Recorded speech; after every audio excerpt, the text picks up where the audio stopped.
9월 24일 수요일 하나님 말씀 로마서 9장 14절부터 24절입니다. 함께 교독하겠습니다. 그런즉 우리가 무슨 말을 하리요? 하나님께 불의가 있느냐? 그럴 수 없느니라. 모세에게 이르시되 내가 긍휼히 여길 자를 긍휼히 여기고 불쌍히 여길 자를 불쌍히 여기리라 하셨으니 그런즉 원하는 자로 말미암음도 아니요 다른 박질하는 자로 말미암음도 아니요 오직 긍휼히 여기시는 하나님으로 말미암음이니라. 성경이 바로에게 이르시되 내가 이 일을 위하여 너를 세웠으니 곧 너로 말미암아 내 능력을 보이고 내 이름이 온 땅에 전파되게 하려 함이라 하셨으니 그런즉 하나님께서 하고자 하시는 자를 긍휼히 여기시고 하고자 하시는 자를 완악하게 하시느니라. 혹 내가 말하기를 그러면 하나님이 어찌하여 허물하시느냐 누가 그 뜻을 대적하느냐 하리니 이 사람아 내가 누구이기에 감히 하나님께 반문하느냐 지음을 받은 물건이 지은 자에게 어찌 나를 이같이 만들었느냐 말하겠느냐. 토기장이가 진흙 한 덩이로 하나는 귀 쓸 그릇을 하나는 천이 쓸 그릇을 만들 권한이 없느냐.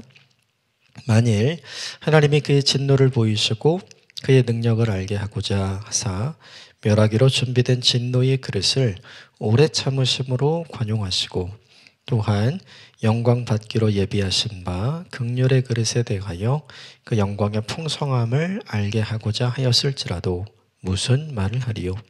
이 그릇은 우리니 곧 유대인 중뿐 아니라 이방인 중에서도 부르신 자니라. 아멘. 이것 하나님의 말씀입니다. 9장 이후에 들어서 사도 바울의 관심사는 이제 자기의 동족, 자기의 친족들이죠. 유대인들의 구원에 관한 이야기를 하기 시작을 합니다. 오늘 본문도 몇 가지 부분만 쭉 본문을 먼저 좀 살펴보고 우리에게 적용할 것을 먼저 좀 보면 14절이 그리고 19절이 이 두 개의 본문이 중요해요. 왜냐하면 사도 바울의 논증에 대한 질문이 있기 때문입니다. 먼저 14절 같이 보겠습니다. 시작. 그런즉 우리가 무슨 말 하리요? 하나님께 불의가 있느냐? 그럴 수 없느니라. 하나님이 선택한 유대인들이 하나님이 구원하시는 방법으로 보내신 예수 그리스도를 믿지 않고 인정하지 않았잖아요. 그러니까 결과적으로 보면 하나님이 선택한 사람들이 구원에서 제외되는 이 현상을 놓고 이 설명을 놓고 모든 유대인들은 약속의 자녀 아니냐. 모든 유대인들은 하나님의 선택한 자녀 아니냐. 그런데 그럼에도 불구하고 그들이 하나님 나라에 가지 못하게 되고 하나님의 백성이 되지 못하게 되고 그리고 그들이 구원을 얻지 못한다면 하나님이 불의한 거 아닌가? 이런 이제 질문을 하게 되는 거죠. 그에 대해서 14절에 이렇게 얘기하는 거예요. 하나님께 불의가 있느냐? 그럴 수 없다. 그러면서 이 설명을 하기 시작합니다. 15절, 16절 같이 읽읍시다. 모세가 이르시되 내가 긍휼히 여길 자를 긍휼히 여기고 불쌍히 여길 자를 불쌍히 여기리라 하셨으니 그런즉 원하는 자로 말미암음도 아니요 다른 박질하는 자로 말미암음도 아니요 오직 긍휼히 여기시는 하나님으로부터 말미암음이니라. 15절의 말씀은 출애굽기 33장에 나오는 말씀입니다. 그러니까 출애굽기에 등장하는 금송아지 사건 이후에 나오는 심판의 내용이에요. 금송아지 사건 이후에 모두 돌이키고 모두 용서받았으면 얼마나 좋아요. 근데 성경은 기록을 합니다. 금송아지 사건 때문에 시내산에서 율법을 받고 있던 모세가 하나님께서 내려가라 그러시죠. 너의 백성이 패역한 일을 하고 있다. 그래서 내려가서 보니까 우리를 여기까지 인도한 하나님이야 라고 설명하고 보여주고 보이는 신상을 만들어 놓고 그 앞에서 예배하는 이스라엘 백성들을 보게 되죠. 모세가 통탄했죠. 하나님도 좋지 않았어요. 근데 중요한 건 이 사람들 다 용서해 주면 얼마나 좋아요. 없었던 일로 해주면 얼마나 좋습니까? 그런데 성경은 무엇을 기록하냐 하면 거기서 죽은 3,000명을 기록합니다. 이게 3,000명 왜 죽었는가? 돌이키지 않아서 죽었어요. 그러니까 회개할 기회를 주고, 그리고 이 일은 분명히 하나님 원하시지 않는 일이라 설명을 다 했습니다. 그럼에도 불구하고 돌이키지 않는 3,000명은 거기서 심판과 징계를 받게 되는 거죠. 그럼 질문이 당연히 생기는 거죠. 그들도 하나님의 백성이고 그들도 출애굽한 백성인데 그들을 하나님이 출애굽시킨 건 하나님이 잘못한 거 아니야? 모세가 자리를 비우고 시내산으로 올라간 사이에 백성이 두려워서 그랬다는데, 그러면 모세가 시내산으로 올라가지 않고 모두가 있는 곳에서 그냥 장막 속에서 하나님께서 율법을 주시면 되는 거 아니야? 그거 하나님 때문에 그렇게 된 거 아니야? 이런 반문과 질문을 하게 되는 거죠. 그러니까 패역하고 회개하지 않아서 심판과 징계를 받은 그 사람들에 대한 원인을 모두 다 하나님께로 돌리는 사람들이 여전히 있는 거죠. 하나님이 홍해를 건너게 하시고 하나님께서 출애굽하게 하신 사람들은 당연히 살아 있어야 되는 거 아니야? 그런데 역사가 보여주는 건 뭐냐면 그렇게 되지 않았죠. 모두 당연하게 그렇게 되지 않은 거죠. 누구만 산 거예요? 돌이킨 사람, 회개한 사람. 하나님의 선택이 있었던 사람이 아니라 하나님이 회개하라고 할 때 돌아오고 회개한 사람. 그 사람만 살았던 거예요. 이게 되게 중요하죠. 그렇다면 하나님이 작정해서 죽이려고 그 사람들 돌이키지 못하게 만든 거 아니야? 이런 질문도 있을 수 있죠. 그 질문에 대해서 또 사도 바울이 17절과 18절을 통해 이미 그랬던 사람, 바로 이 이야기를 하면서 설명해요. 자, 17절, 18절 같이 읽읍시다. 시작. 성경이 바로에게 이르시되 내가 이 일을 위하여 너를 세웠으니 곧 너로 말미암아 내 능력을 보이고 내 이름이 온 땅에 전파되게 하려 함이라 하셨으니 그런즉 하나님께서 하고자 하시는 자를 긍휼히 여기시고 하고자 하시는 자를 완악하게 하시느니라. 바로가 완악했기 때문에 하나님이 10가지 재앙을 계속해서 보여주시죠. 사람들은 어떻게 생각을 했냐면 바로의 마음을 악하게 만든 게 하나님이 아닙니까?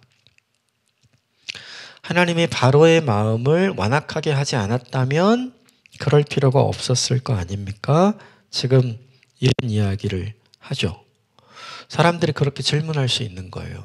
그런데 그것에 대해서 오늘 본문에 하나님께서 뭐라고 여기시냐면 18절인데 그런즉 하나님께서 하고자 하시는 자를, 이 앞에 긍휼히 이게 빠졌어요.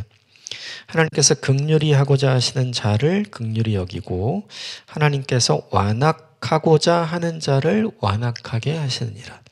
그러니까 하나님이 그렇게 만든 게 아니라 마음속에 긍휼을 가지고 내가 긍휼한 마음을 갖고자 하는 사람을 하나님께서 결국 긍휼하게 만드시고 마음속에 완악함을 갖고 나 완악해져야지 라고 하는 사람을 하나님이 결국 완악하게 만드신다. 이게 무슨 뜻이냐면 그냥 두신다는 뜻이에요. 이 사람이 긍휼한 마음을 갖고 이 사람을 완악한 마음을 갖게 된 게 하나님이 그렇게 만든 게 아니라 그 사람 스스로가 가진 마음대로 그렇게 되도록 하나님이 그냥 두셨다. 그래서 하나님께서 주시는 은혜는 이것 때문에 생기는 거예요. 16절을 다시 보면 같이 읽읍시다. 시작. 그런즉 원하는 자로 말미암음도 아니요 다른 박질하는 자로 말미암음도 아니요 오직 긍휼히 여기시는 하나님으로 말미암음이니라. 사람에게 원인이 있지 않고 하나님께 원인이 있어. 긍휼한 마음을 가진 사람이 긍휼하게 되면 그에게 긍휼함을 베풀어 주시고 악한 마음을 가진 사람들이 완악하게 되면 완악함의 대가를 받도록 그냥 두시는 게 하나님이야. 오늘 지금 사도 바울은 이 논증을 하고 있는 거죠. 원래대로 돌아가면 하나님이 선택하신 이스라엘이 지금 구원받지 못하게 되고 불의하게 된 건 그 하나님이 잘못 선택한 거 아니야? 하나님이 그렇게 만드신 거 아니야? 지금 이 이야기에 대한 답과 설명으로 지금 이 내용을 이야기하고 있잖아요. 원래대로 돌아가면 하나님이 그들을 완악하게 만든 게 아니야. 그들 스스로가 완악한 마음을 가졌고 하나님은 그걸 그냥 두신 거야.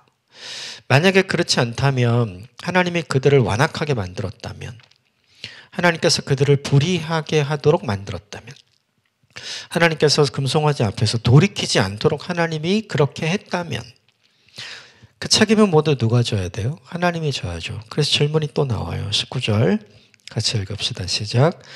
혹 내가 내게 말하기를 그러면 하나님이 어찌 허물하시느냐? 누가 그 뜻을 대적하느냐? 하나님이 책망하는 게 말이 되느냐? 하나님이 그렇게 만든 거면 하나님이 책망하면 안 되는 거 아니냐? 하나님께서 이스라엘을 선택하셨고 하나님께서 이 선택하신 이스라엘이 예수 그리스도를 구주로 인정하지 않고 받아들이지 않으므로 그들이 불의하게 되고 그들이 구원 얻지 못한다면 그건 하나님 책임 아니냐? 이렇게 지금 질문하고 있는 사람에게 이 본문이 답을 해주는 건 그건 하나님 책임이 아니야. 받아들이는 것도 그들, 받아들이지 않는 것도 그들이야. 이 본문이 우리에게 되게 중요한 까닭이 있어요. 이유가 그건 뭐냐면 우리는 항상 어디서 보려고 그러냐면 하나님의 영원의 관점에서 보려고 해요. 근데 우리는 하나님의 영원의 관점이 아니라 우리의 시간의 관점에서만 보거든요. 예를 들면 이런 거예요. 현재 이 사람이 믿지 않고 있어요. 그러면 아직은 구원이 그에게 임하지 않은 사람이지만 우리가 알지 못하는 어느 순간 그가 앞으로 예수 그리스도를 구주로 받아들이게 되면 그는 구원받은 사람, 하나님이 선택하신 사람이 되겠죠. 근데 이걸 우리가 알아요? 몰라요? 모르죠. 그러니까 하나님께서 선택해서 구원하기로 작정한 사람인지 선택하지 않아서 유기하기로 작정한 사람인지 현재의 시점에서 우리는 몰라요. 근데 중요한 건 영원의 관점에서 하나님은 아실 수 있잖아요. 근데 우리는 여기서 먼저 생각하는 거예요. 저 사람은 구원 얻을 사람, 이 사람은 구원 못 얻을 사람.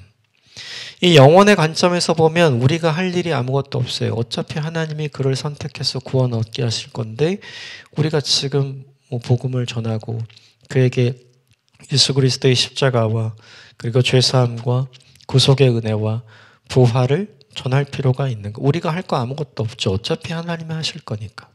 현재 시점에서 보면 그거 모르잖아요. 그러니까 우린 그걸 해야 하거든요. 이 본문이 우리에게 주는 메시지가 무엇이냐면 나의 시간의 관점에서만 봐야지 하나님의 영원의 관점에서 보면 안 된다는 거죠. 누군가가 완악하게 되는 것도 마찬가지예요. 하나님의 영원의 관점에서 보면 하나님이 그를 선택해서 완악하게 하실 수 있죠. 그런데 현재 시점에서 보면 그건 그의 마음인 거예요. 우리는 항상 어떻게 봐야 되냐면 하나님의 관점, 즉 하나님의 영원의 시간의 관점에서 보면 안 되고 나의 시간의 관점, 현재 우리의 관점에서 봐야 하는 거죠. 이걸 설명하면서 드디어 사도 바울이 뭘 이야기하냐면 이제 토기장이 그릇을 만드는 토기장에 관한 비유를 듭니다. 여러분 20절, 21절 같이 읽읍시다. 시작. 이 사람아 내가 누구이기에 감히 하나님께 반문하느냐? 지음을 받은 물건이 지은 자에게 어찌 나를 이같이 만들었느냐 말하겠느냐? 토기장이가 진흙 한 덩이로 하나는 귀 있을 그릇을 하나는 천 있을 그릇을 만들 권한이 없느냐? 이 본문은 어떻게 보여요? 만든 목적이 원래 있는 거죠. 그건 토기장이의 시점에서 그런 거예요.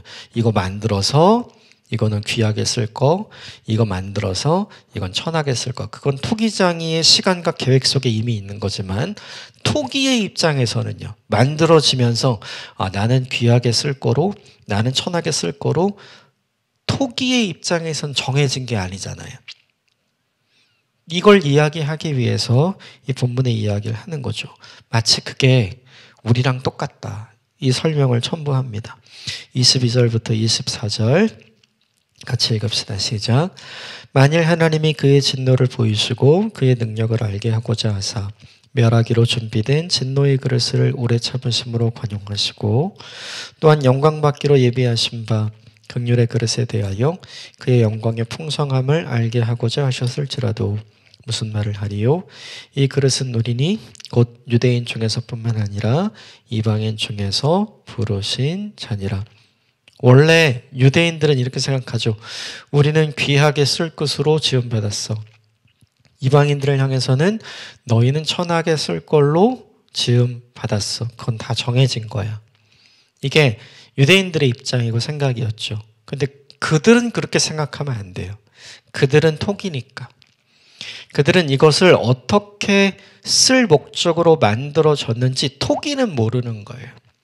누구만 아냐면 그들을 지으신 토기장이신 하나님만 아는 거죠.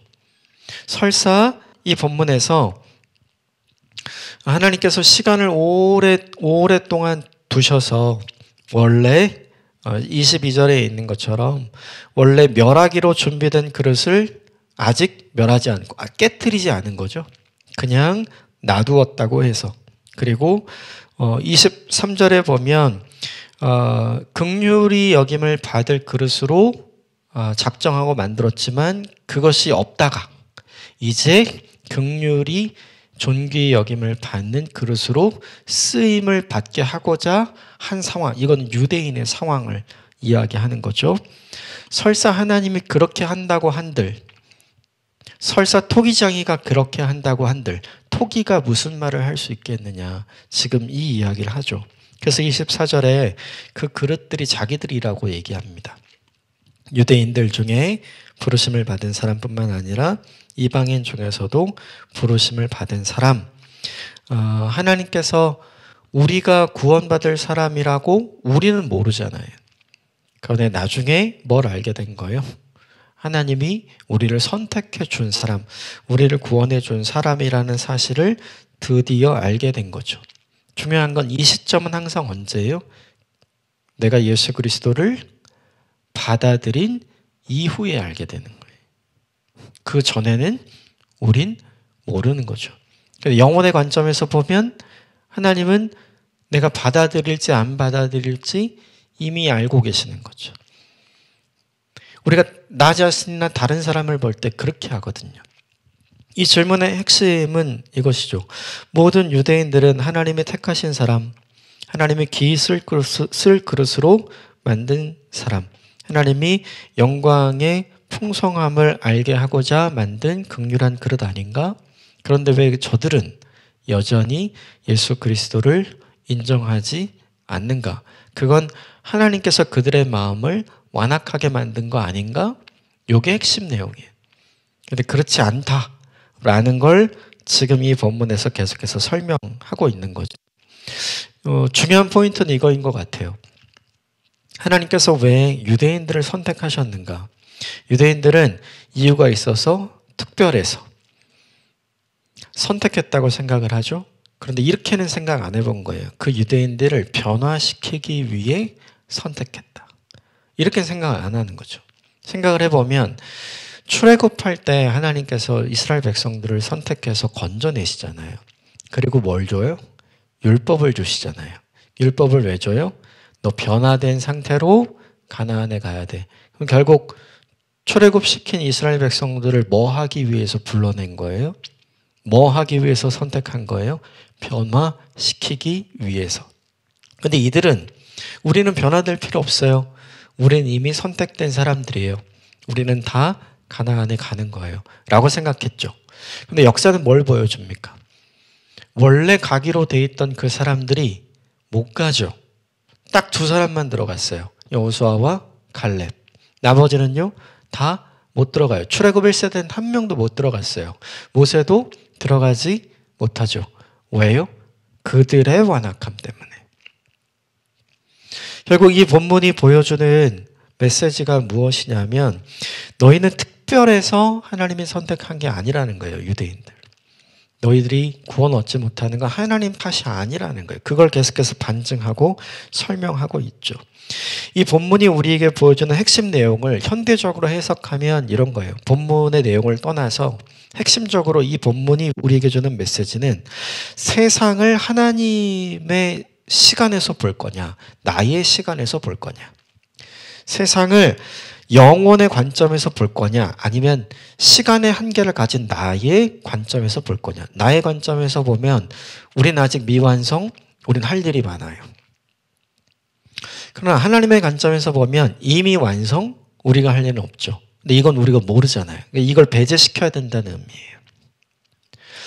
이 본문을 보면서 바울은 유대인들이 돌아오고 유대인들이 예수 그리스도를 믿고 유대인들이 진짜 하나님의 백성이 되고 하나님이 주신 구원을 얻기를 원하는 마음으로 이 논증을 하고 있는 거잖아요.